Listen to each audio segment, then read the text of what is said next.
High, I'm Mousumi from Australia. কেমন আছেন আপনারা সবাই? আমি তো অনেক ভালো আছি। তো আজকে আপনাদের সাথে শেয়ার করব আমার ১১তম বিবাহবার্ষিকী আমি কীভাবে সেলিব্রেট করেছিলাম।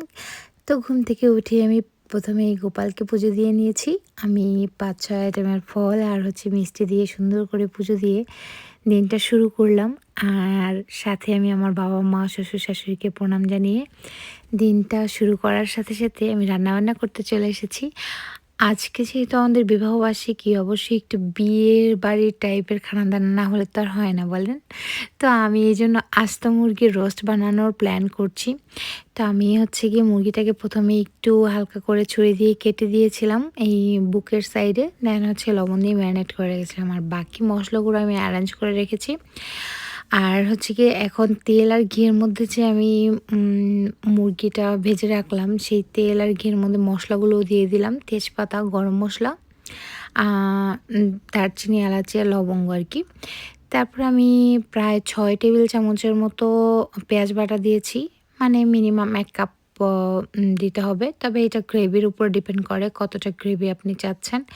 আমি কিন্তু সবসময়ের মতোই বলি, আমি কাউকে রান্না শেখানোর উদ্দেশ্যে শেয়ার করি না। বাট আমি কিভাবে করি এটাই আপনাদের কাছে বলি। তো সবাই আমার থেকে খুব ভালো রান্নাই জানেন। তবে আমি সব মসলা একটা বাটির মধ্যে মিক্স করে রেখেছিলাম। সেটা টক দই, একটু জিরের গুঁড়া, ধনের গুঁড়া আর গিয়ে রোস্টের মসলা। ১ টেবিল চামচ গিয়ে টমেটো কেচাপ। তো আর দিয়ে দিলাম বাদাম বাটা, কাজু আর আমন্ড। এটা সুন্দরভাবে কষিয়ে লবণ আর চিনিটা সুন্দরভাবে দিয়ে কষিয়ে-টষিয়ে মশলাটা, তারপর আমি মুরগিটাকে দিয়ে দিলাম। মুরগিটাকে দিয়ে তারপর আরেকটু কষালাম সুন্দরভাবে। তারপরে আমি এটার মধ্যে কিন্তু জল ইউজ করব না। এটা জলের অল্টারনেটিভ হিসেবে গিয়ে দুধ ইউজ করব। আর এই দুধটা দিয়ে সুন্দরভাবে ফুটে উঠলে পরে আমি দিয়ে দিব কাঁচামরিচ। আর কাঁচামরিচটা দিয়ে ঢাকা দিয়ে বেশ কিছুক্ষণ রান্না করার পরে ঘি আর গিয়ে উপরে পেঁয়াজ বেরেস্তা দিয়ে আর একটু গোলাপ জল আর কেওড়া জল সামান্য পরিমাণে, অনেক বেশি দিলে স্মেলটা বাজে লাগে। বাট অল্প করে আমি দিয়ে দিয়েছি। তো এই ছিল আমার রোস্ট রান্না। আর সাথে গিয়ে আমি আরও কিছু বানিয়েছিলাম, পোলাও আর সাথে কোপ্তা কারি। এগুলো আমি পরে ডিটেলসে শেয়ার করব। বাট এখন ব্লগটা অনেক বড় হয়ে যাবে, দ্যাটস ওয়াই একটা রান্নাই শেয়ার করলাম। এই ছিল আমাদের দুপুরের সিম্পল রান্নাবান্না। তারপরে আমি বিকাল দিকে একটু সাজুগুজু করে নিলাম। কারণ এই এই একটা দিন যদি সাজুগুজু না করি তাহলে কি হয় বলেন? তো আমি আমার ফোনে চার্জ না থাকায় জাস্ট ফোনটা চার্জে দিয়ে আমি সাজুগুজু করেছি। এদিক দিয়ে আমার হাসব্যান্ড সুন্দর করে ডেকোরেশনের আম সবটা সাজিয়ে গুছিয়ে নিয়েছে। আমি ওইটার ভিডিও ক্লিপও নিতে পারি নাই। তারপর আমার কিউট মাকে আমি একটু গুছিয়ে সাজিয়ে দিচ্ছিলাম। কিন্তু তাকে দেওয়া না দেওয়া সমান। মানে ২ মিনিটও থাকবে না এই হেয়ার ব্যান্ড। দিতে দেরি, সে এটা ফেলে দিতে দেরি নেই। আমার মেয়েটা যে এত দুষ্টু কেন কে জানে? বাবারে বাবা, শুরু করছে কি দেখেন জিভ দিয়ে। এই গিয়ে আমার ডেকোরেশন। ডেকোরেশনটা কেমন হয়েছে কমেন্ট করে জানাতেও কিন্তু ভুলবেন না। একদম সিম্পল, বাট একটু এই দিনটাকে নিজেদের মতো স্পেশাল ভাবানোর জন্যই এইসব কিছু। তারপর আমার বাবজানকে তো কিছুক্ষণ পরপর খাওয়াতে হয়। আমার কুট্টু বাবা, আমার লক্ষ্মী বাবাটাও উঠে গিয়েছিল। ওকে একটু খাইয়ে দাইয়ে আসলাম। আমার সাজগোজ কিন্তু এখনও কমপ্লিট হয়নি। আমার কলিজাটাকে আমি আগে খাইয়ে দাইয়ে দেন গিয়ে আমার এই যে লক্ষ্মী পাখিটার সাথে একটুখানি ভিডিও ক্লিপ নিলাম। আর সে গিয়ে আমাকে যখন সাজুগুজু অবস্থায় দেখে, সে আমাকে একদম জড়ায় ধরে চুমা দিবে, ওয়াও কমপ্লিমেন্ট দিবে। মানে তার খুব সাজুগুজু পছন্দ। এর মধ্যে আমি একটু আরও কিছু মানে অর্নামেন্টস পরে নিলাম। তারপরে আমার হাসব্যান্ড বলতেছে, "তুমি সাজুগুজু কমপ্লিট করো, দেন আমি রেডি হব।" তো আমি আমার নিজেকে একটু দেখছিলাম কেমন লাগতেছে। আর এই শাড়িটা কিন্তু আমার অ্যানিভার্সারি গিফট। আমার হাসব্যান্ড আমাকে অ্যানিভার্সারিতে দিয়েছে। আর এই শাড়িটা আড়ং থেকে নেওয়া। তো খুব সুন্দর এই শাড়িটা, পরেও খুব শান্তি লাগতেছিল। আর গিয়ে সাজুগুজু আর একটু বাকি আছে। এই তো ফুল সাজুগুজু কমপ্লিট। একটা টিপ না পড়লে হয় অ্যানিভার্সারির দিনে? এত স্পেশাল একটা দিনে তো একটু স্পেশালভাবে সাজতেই হবে, তাই না? তো আমরা কিছু ভিডিও ক্লিপ নিয়ে নিলাম মাম্মামটার সাথে। কারণ আমার মাটাকে এই যে ব্যান্ড দিয়ে দিয়েছি, কিছুক্ষণ থাকবে, তারপরেই আবার খুলে ফেলে দিবে। তো আমার হাসব্যান্ডকে বললাম যে, "এবার হয়েছে আমার, তুমি এবার রেডি হও।"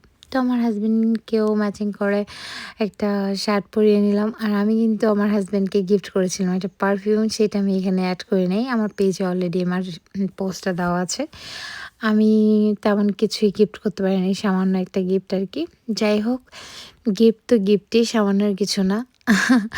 তো আমার বসকে তো আমার সেই লাগতেছে, মানে হচ্ছে গিয়ে আমার কাছে তো খুবই ভালো লাগতেছে। বাট আমাদেরকে কেমন লাগতেছে আপনারা কমেন্ট করে জানাবেন।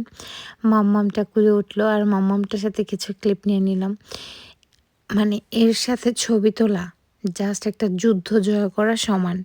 মানে আমি জানি না সবার বাচ্চাই কি একই রকম কিনা, বাট বিলিভ মি, মাম্মামের সাথে ছবি তোলা মানে জাস্ট কি বলবো, অনেক কঠিন কাজ। আর এই মোমবাতি এগুলা দেখেন কি সুন্দর। আমি একটুখানি সিম্পলের মধ্যে সাজিয়ে গুছিয়ে নিচ্ছি, যেখানে কেকটা রাখবো সেখানের সাইডে একটু এরকমভাবে একটু সাজিয়ে গুছিয়ে করতে ভালো লাগে। আর আমি করলে মাম্মামটাও দেখতে পাবে। আমাদের এই স্পেশাল দিনটা আমরা তো এইভাবে সেলিব্রেট করতেছি। আই হোপ মাম্মামটা বড় হয়ে হচ্ছে গিয়ে আমাদের এই দিনটাকে সেলিব্রেট করবে, দেখবে যে বাবা মা কীভাবে সেলিব্রেট করতো, এই আর কি।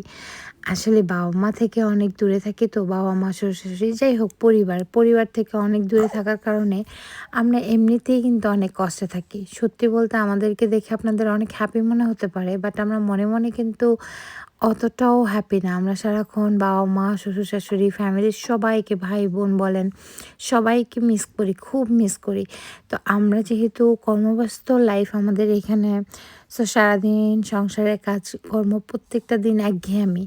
তো কোনো একটি স্পেশাল দিনকে একটু স্পেশাল করে কাটানো হচ্ছে গিয়ে খুব ভালো লাগার একটা কাজ। আমি মনে করি যে না, একটা দিন বছরে এই দিনটা খুবই স্পেশালভাবে কাটালাম, খুব ভালো লাগবে। আর এগুলো তো স্মৃতি হিসাবেই থাকবে আমাদের। তো আমি অনেক বেশি বকবক করে ফেলতেছি মনে হয় না? তবে কথাটা কিন্তু সত্যি করেই বললাম যে শুধুমাত্র এগুলা দিনটাকে খুব ভালোভাবে সেলিব্রেট করার কারণ হচ্ছে গিয়ে এটার মধ্যে আমরা আনন্দ খুঁজে পাই আরকি। ফ্যামিলি নিয়ে থাকার এই ছোট, ছোট রিচুয়ালগুলো সুন্দরভাবে পালন করে না বাচ্চারাও খুব খুশি হয়। আর আমাদের মন কিন্তু এখনও বাচ্চাই। দিল তো বাচ্চা হ্যাঁ জি। তো যাই হোক, আমার হাসব্যান্ড কেক নিয়ে আসলো আর কেকটাকে ডেকোরেশন করে সাজাচ্ছিল ওরা। মা মানে কি বলবো, বাবা আর মেয়ে মিলে। মাম্মামটা তো কতক্ষণে কেক কাটবে। কিন্তু আমি যে আমার রাজপুত্রকে এখনও রেডি করে নেই। সে তো খেলতেছে আমার কলিজাটা ঘুম থেকে উঠে। তো কলিজাটাকে আমি এখন হচ্ছে গিয়ে রেডি করে নেব। আর রেডি করে তারপরে দেন আসতেছি আমরা। তো ওইদিকে আমি একটু ফুলফিলভাবে ভিডিওটা দেখিয়ে দেই যে এই হচ্ছে আমাদের সিম্পল ডেকোরেশন। হ্যাপি অ্যানিভার্সারি লাভ। আর এইদিকে সব কিছু দিয়ে সাজিয়েছি। আর মাম্মামটা কতক্ষণে কেকটা খাবে, মানে ওকে মানে কেকের থেকে দূরে সরিয়ে রাখা মানে হচ্ছে একটা টর্চার বলতে পারেন। তো যাই হোক, আমরা কিছু ফটোশ্যুট করে নিচ্ছিলাম। আর আমি বলছিলাম আমরা এখানে বসি, তো তুমি মানে ধরে রাখতে পারি না মেয়েকে কতক্ষণে। তো আমি বলতেছিলাম আমাকে একটু ভিডিও ক্লিপ নিয়ে দাও, এত কষ্ট করে সেরেছি, একটু ছবি টবি তুলবো না, তা কি হয়? আমি এদিকে একটু ঢং ঢং করতেছিলাম আর আমার হাজব্যান্ড সুন্দর করে আমার ভিডিও ক্লিপ নিয়ে দিচ্ছিল। থ্যাংক ইউ জান পাখি। আর এদিকে আমার এই দুষ্টু পাখিটা কী করছে বলেন তো? ওর এক্সাইটমেন্ট কে দেখে, মানে সে এখন কতক্ষণে হচ্ছে কি কেক খাবে। তো আমাকে হ্যাপি বার্থডে উইশ করতেছিল, যদিও হ্যাপি অ্যানিভার্সারি উইশ তো করতে পারতেছিল না। তো আমার হাজব্যান্ড বলতেছিল ঠিকভাবে নেওয়া হয় নাই, তুমি আবার বসো। তারপরে আবার বসলাম, আবার একটু ঢং করলাম ওইভাবে একটু আবার কিছু ভিডিও ক্লিপ নিয়ে দিল।